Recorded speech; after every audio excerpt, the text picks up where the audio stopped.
l'expérience ultime de l'émerveillement. Ça faisait longtemps que j'avais ce spectacle en tête, que souvent je concevais des tours pour les émissions, je me disais non, ça va être pour le spectacle. Puis je mettais en banque des numéros et là maintenant c'est le moment où je dévoile ces illusions-là que je garde depuis longtemps pour le public. Pour moi, de m'adresser à une foule plutôt qu'à un artiste invité ou à 5-6 personnes dans la rue, c'est une dynamique qui est complètement différente. Puis même au niveau de la conception des numéros aussi.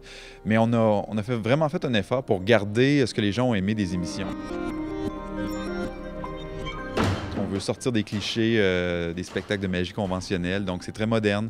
Il y a une scénographie très particulière. Habituellement, les magiciens, ils ont leurs assistantes qui dansent autour pour distraire les gens et ils finissent par se faire scier en deux. Moi, je suis vraiment seul sur scène tout le long. C'est moi qui fais tous les déplacements d'accessoires.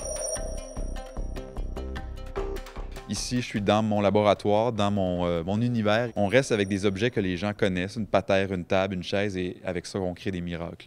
C'est pas des numéros de magie un après l'autre dont on aurait pu changer l'ordre. Tout ça est dans un fil conducteur. Je raconte une histoire à travers le spectacle et les illusions viennent illustrer le propos que je tiens finalement.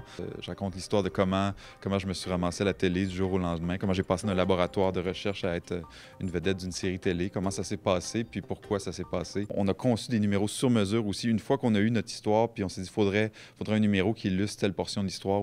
Donc on a construit à partir de là et on est très, très fiers du résultat. Tu veux bien te débarrasser des rouges en me les redonnant et garder les noirs, c'est bien ça? Les piques, parfait. Lancez les cartes de pique dans les airs et prenez la balle et lancez-la derrière vous également.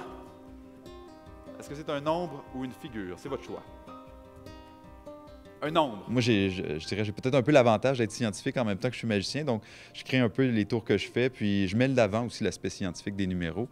Donc oui, ça fait partie de ma signature. Le 7 de pique, c'est votre choix final?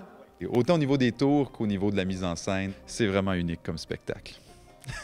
Il y a une carte juste ici qui est à l'envers par rapport aux autres, le 7 de pique. Depuis le début, il est là.